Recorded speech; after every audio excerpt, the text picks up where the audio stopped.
From the WIA, this is the weekly national news service originating from VK1 WIA. This is WIA National News for week commencing November the 29th. Hi, I'm Robert, VK3DN. And I'm Brian, VK3HXR. Hello, everybody. Hello. Well, it's been a few months since we've been on the news there, Brian. And they let us back on. They did indeed. What's wrong with those people? Did you get any fan mail? I did. Mum knows exactly where I live. So I got one piece. Did you? No, I didn't get any, so sorry. Not surprising. All right, Brian, you've got the first story this week. I do. It's about the 000 number, the emergency phone call. A man lying in a hospital bed phoned 000 to get urgent medical help when no one responded to the nurse call button in the hospital. The man was in the Hobart Private Hospital's high dependency unit in VK7 after an operation and woke to find he was bleeding. He rang his bell to obtain help from nursing staff, said the Health Complaints Commissioner's annual report, which was released a couple of days ago. Finally, the man called emergency 000 telephone number before he was being treated. Commissioner Alston's report said the night duty supervisor arrived at the man's bedside at the same time as two nurses who had been attending the other patients in the ward. It's a bit rough. It is indeed. Now, do you remember that plane that went down over Exmouth? I do, yes. You do. Well, there's been a bit of news on that too, and the latest theory is space radiation. So, did space radiation near that jetliner? Wasn't me. No, it wasn't you. Well, they're saying that cosmic rays are the latest theory as to the cause of the Qantas flight in October of last year that gave its passengers and crew a roller coaster ride as the aircraft's nose pitched violently downwards twice in rapid succession. The Transport and Safety Board is now seriously considering whether cosmic radiation corrupted the aircraft's flight control system, throwing the passengers and the cabin luggage around. Now, 11 passengers and a flight attendant were seriously injured, and the jet made an emergency landing rather than continue after plunging 650 feet and levelling out to drop a further 400 feet. A stream of high-energy galactic and solar radiation constantly interacts with the Earth's upper atmosphere, and this can create neutrons, with the potential to affect aircraft avionics systems. Earlier thoughts that electromagnetic radiation from passengers' laptop computers or powerful radio signals from a military base near the flight path have both been ruled out as possible causes of the malfunction. The International Space Station experiences cosmic ray interactions, and special precautions there are taken to protect the spacecraft and its crews. I thought it might have been a mobile phone or a laptop, but they seem to have ruled that out. Well, that's what they say. On to hams across Australia, straight down to VK4. Last weekend, November 22nd, the Townsville Amateur Radio Club held her 2009 AGM amongst the shady trees and well-maintained gardens of Rossiter Park in Atkinvale. An eager throng of attendees were at the venue from 7am when Ken, VK4QZ, cranked up his barbecue with wheels and proceeded to turn out yummy pancakes made to Lex's modified recipe by Richard VK4FRJG. But not only pancakes, but a true ham and eggs feast. The AGM proceedings got underway from 8:30am and with the local hams present at the meeting. Details from Matt Mann in the local Queensland Q News this morning. And that's all for hams across Australia. Indeed. Education, youth and advancement of amateur radio. This is the perfect story for me. Yeah? Now you know, it's all Greek to me. Well, it's all Greek to you indeed. It is. Ask any high school student, any high school physics student, and they'll tell you that electrons govern pretty much everything we do. We call electrons in motion an electrical current, and those radio waves that we hams are so fond of are the result of high-frequency electrons travelling in our antenna conductors. Think of a 40-metre wave as an accidental tourist who wants to go somewhere nice and warm, maybe with a rare DX station. But how to get there, that's the question. It needs some mode of transport. Think of electrons as the transport providers. We use our transmitters to move the electrons in our antennas to and fro and produce radio waves, hopefully to that rare DX destination, maybe with a cocktail on the side. Yeah. When the radio waves get there, they set electrons in another antenna in motion. That current, electrons in motion, is the amplified and detected at the receiving station, and a QSO is made. But why do we call them electrons? I don't know, Greek one. Tell me. The great Greek one.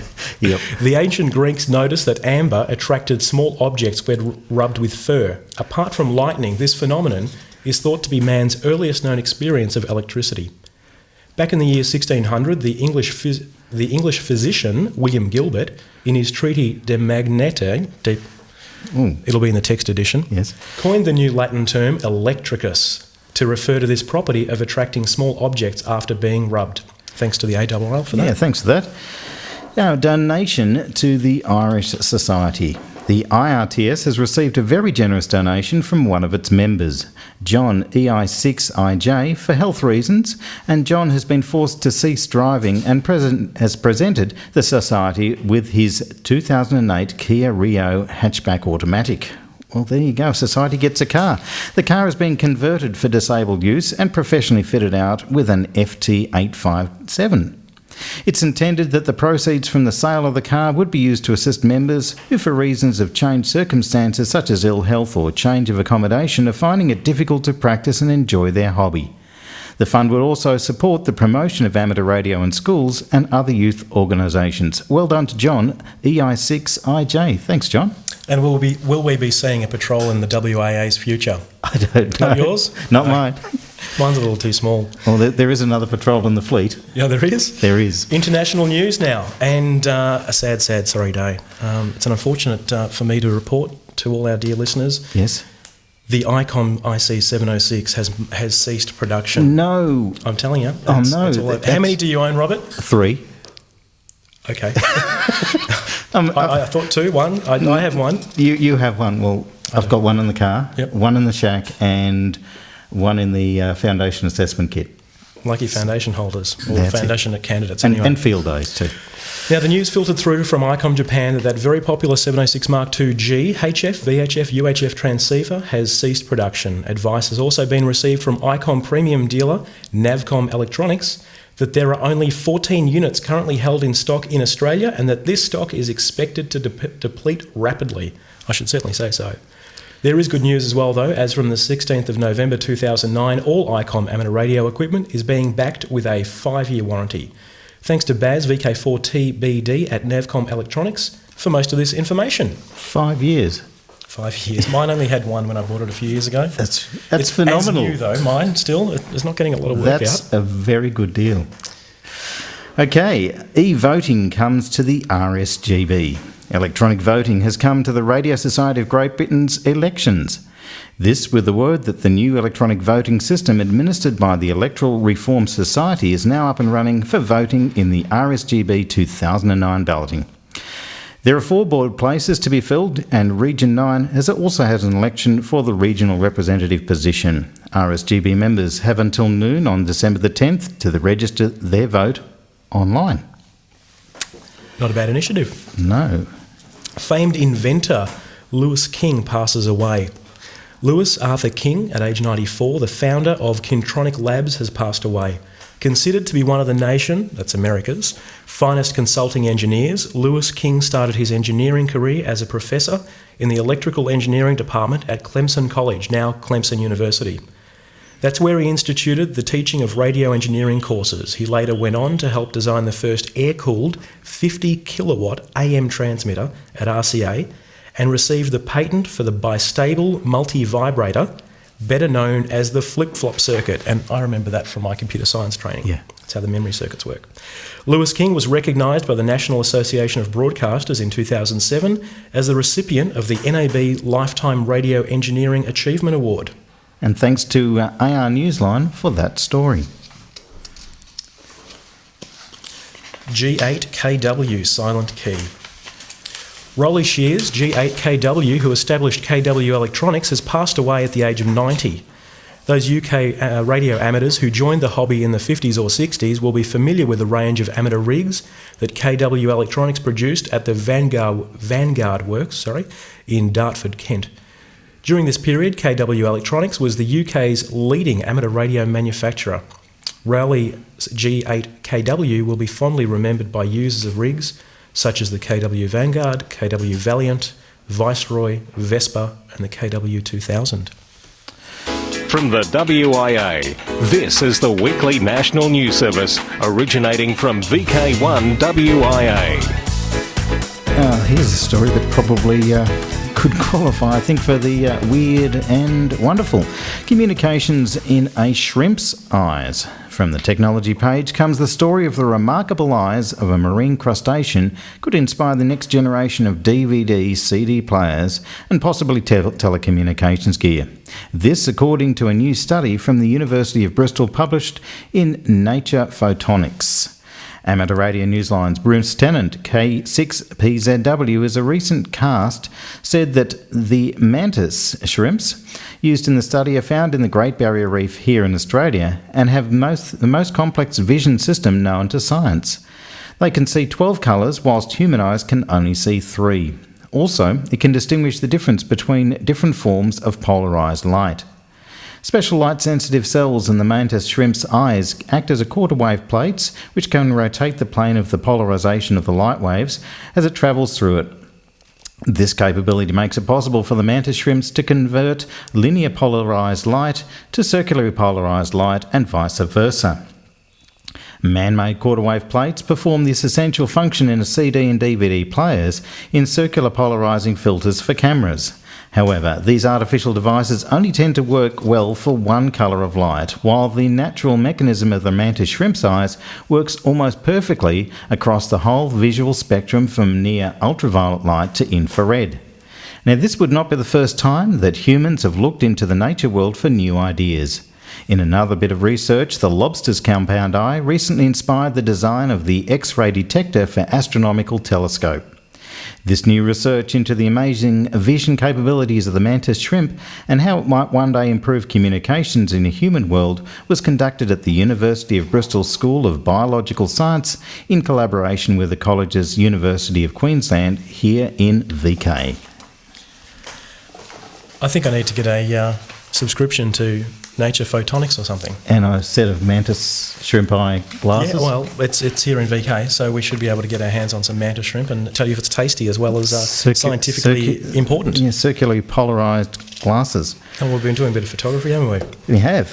Operational news, an on-air contest column, Dateline 2009, November 28-29, VK Spring VHF UHF Field Day, November 28-29, same weekend, CQ Worldwide CW.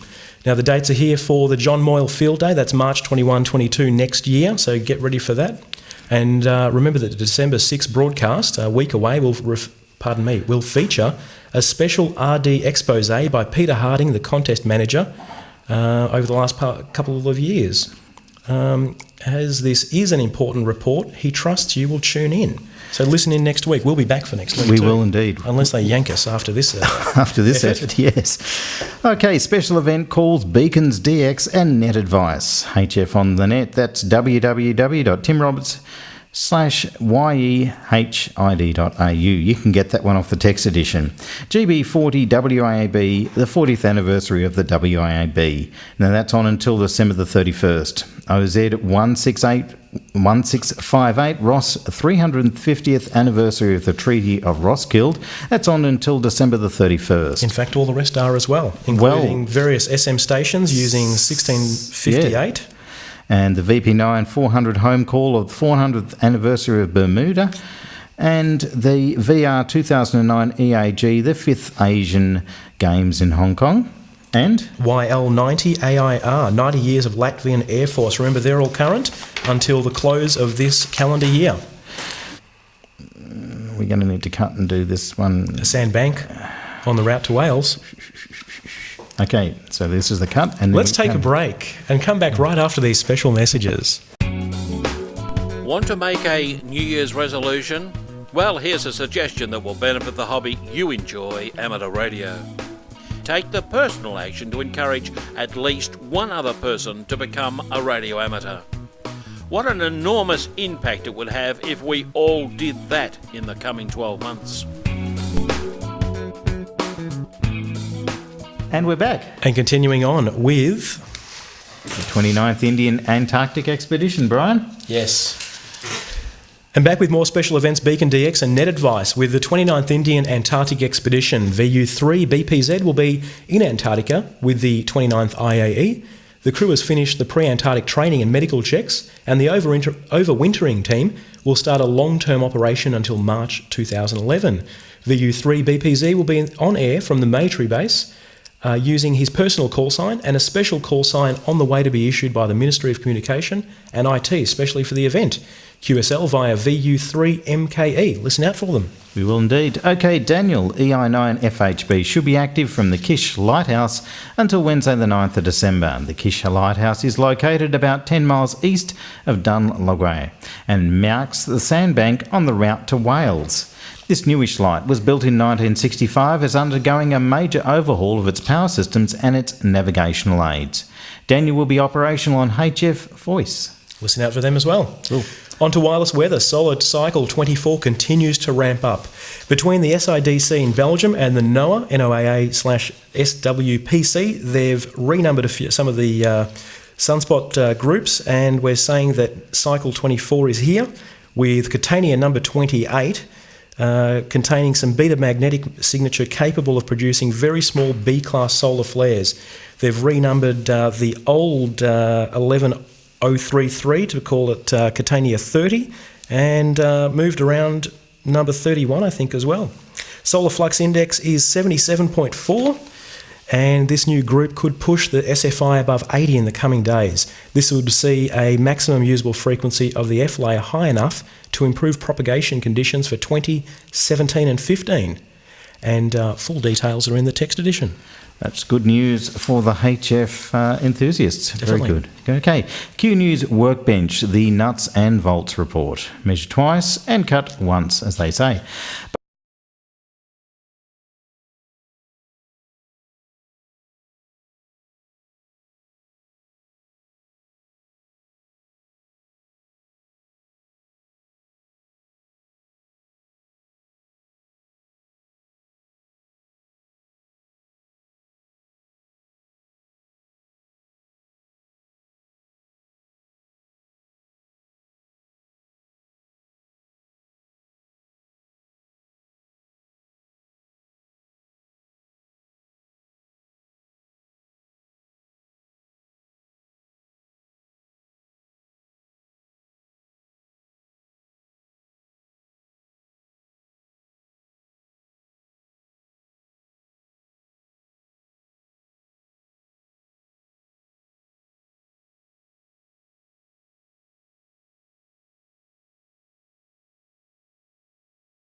Brian.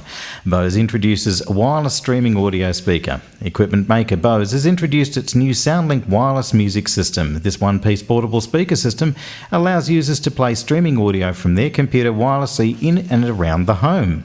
The new SoundLink system was designed as a simple solution for people who listen to the sound stored on their computer, but do not necessarily want to be at their computer to hear it, of course. No software or Wi-Fi connection is required. Just plug in the included USB key into your computer, select the sound from any internet source, and the audio stream is going to be directed to the SoundLink system via the long-range wireless link that works through most walls and floors. The included infrared remote control operates the power and volume, and it can be used to transport the controls commands to most applications, allowing users to skip tracks and play and pause from a distance. More information about this novel product is online at www.bose.com, and thanks to AR Newsline for that story. Now, a PL259 connector tool for coax cables. Are you tired of using pliers to screw on the PL259 connectors when you're preparing cables? This workbench tip from the pages of the ARRL letter. Pliers always seem to do some damage by the amount of force this task requires, so I use an inexpensive half-inch PVC female-to-male coupler. Simply use the step-down drill and ream out the female end. This works for most half-inch coax cables. The PL259s do vary in diameter. Be sure to measure yours before you ream out the PVC adapter. It will not take a lot of reaming for the connector to fit snugly. The outer part of the PL259 that fits into the connector is about 0.55 inch diameter. This makes a secure fit. If you wear out the adapter, purchase another as they are inexpensive. This works for Paul, K4AVU. Thank you for the note. Thanks, Paul. Worldwide special interest groups, Radio Amateur Old-Timers. Old-timers, members and friends of the Radio Amateur Old-Timers Clubs of Australia, you're reminded that the next news and information broadcast will take place on the first Monday of the month using your RAOTC call sign of VK3OTN. 10 a.m. Victorian time on 7.060 and 3.650 MHz plus 1.843 MHz AM. And on the 2 metre band, 145.700. On 14.150 MHz at 0100 hours UTC beaming north and at 0200 hours UTC beaming west from Melbourne. And for those not yet retired, try 8:30 p.m. Victorian time, tuning in on the 80 metre band on 3.650 MHz. And if you're in Tasmania on Victorian time, that's 8:30 on the Mount Duncan repeater with a frequency of 146.625. With the objective to maintain interest and good fellowship amongst those who are qualified for membership, full membership of the RAOTC is available to any person who has held or has been qualified to hold an amateur radio licence for a minimum of 25 years. A minimum of 25 years indeed. Associate membership is also available to any person who has held or has been qualified to hold an amateur licence for a minimum of 10 years. I'm halfway there. You are indeed. Associate members are entitled to all the privileges of full membership except the right to vote and to hold office. The Radio Amateur Old-Timers address is in the text edition of this news broadcast. And with thanks to Southgate, we go to the Worldwide Special Interest Group's Internet, the Hams domain, and the story, Become a Martian. NASA and Microsoft Corp have collaborated to create a website where Internet users can have fun while advancing their knowledge of Mars. Sounds good. Drawing on observations from NASA's Mars missions, the Be a Martian website will enable the public to participate as citizen scientists to improve Martian maps, take part in research tasks, and assist Mars science teams studying data about the red planet. We're at a point in history where everyone can be an explorer, said Doug McCuiston, Director of the Mars Exploration Program at NASA headquarters in Washington. With so much data coming back from Mars missions that are accessible by all, exploring Mars has become a shared human endeavour. People worldwide can expand the specialised efforts of a few hundred Mars mission team members and make authentic contributions of their own.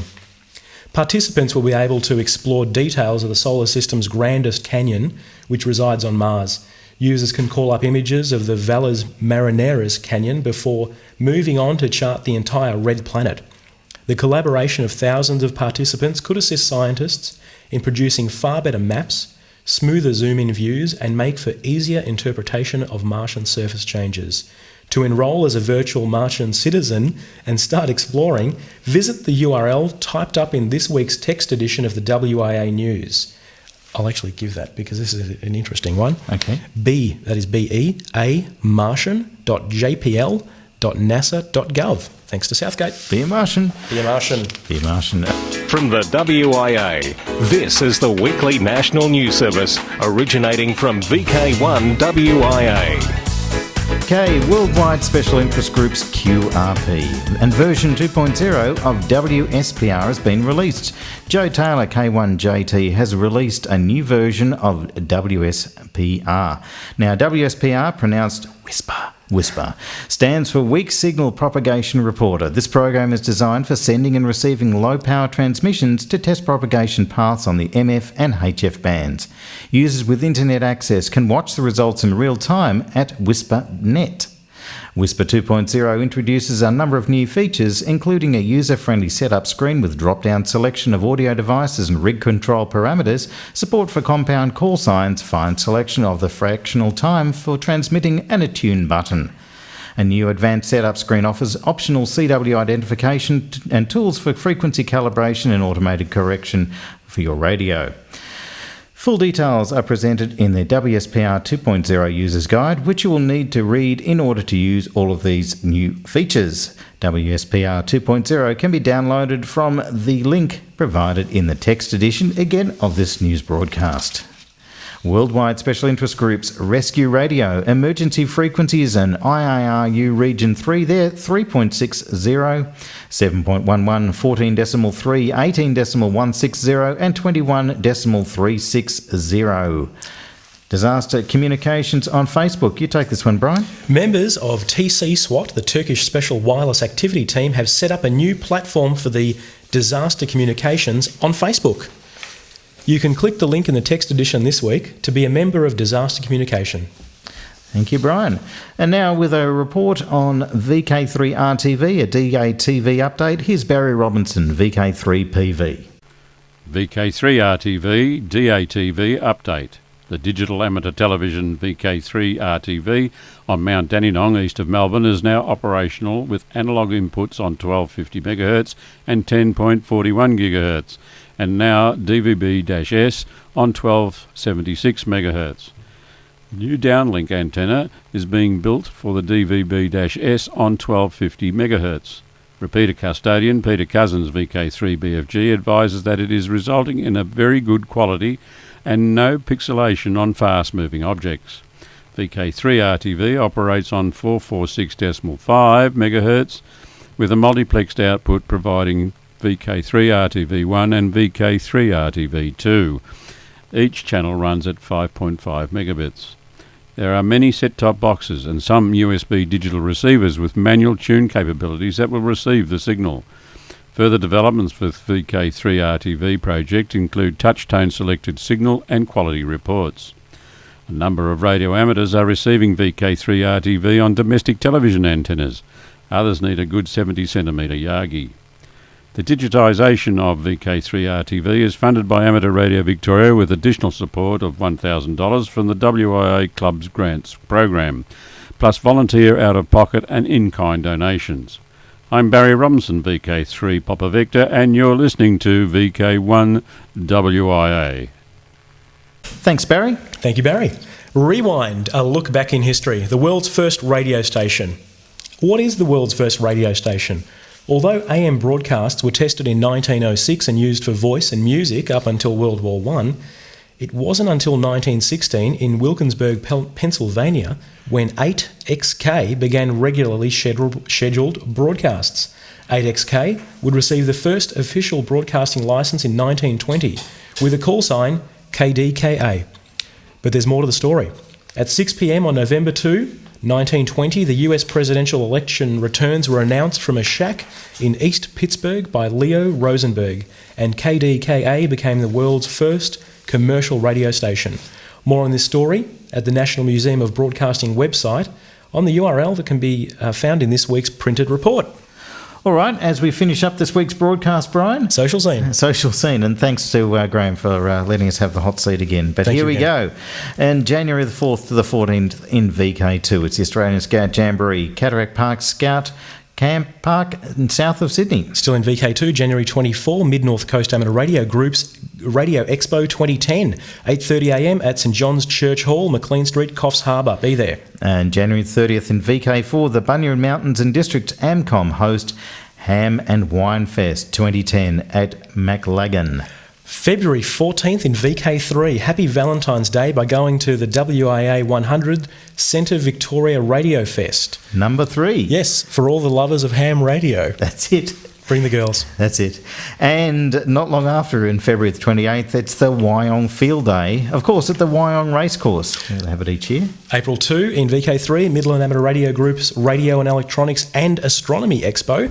Venue to be advised. June the 5th in VK2, it's the Oxley Region Amateur Radio Club's 35th Annual Field Day. Back in VK3, July 17, GGREC Hamfest starting 10am. October the 29th to the 31st, the VK100 WIA West Lakes Amateur Radio Club, they're operating their call sign during their WIA Centenary celebrations. November 7, VK5, Adelaide Hills Amateur Radio Society Hamfest, Rosa Street, Goodwood, where it always is. And the 15th IARU Region 3 Conference, hosted by the VARC in Ho Chi Minh City in Vietnam. Looking forward as a special 2012 installation here on the news. January 23rd to Feb 17 is the World Radio Conference, WRC 11. So if you've got any suggestions, send them through now. You'll have some time to do some You've revisions. got a couple of years there. Yes. To get your stuff to Geneva. And then still in 2012, May 4 to 7 in VK5 is the WIA International in Australia. That's the final. That's it. All right, thank you very much, Brian, for joining me this week on WIA National News. Pleasure to be here. Thank you, Graham, for letting us have a go. Feedback to our call signs at wia.org.au. That's it. Write in and let us know what you think. Be nice. Please. Bye. See ya.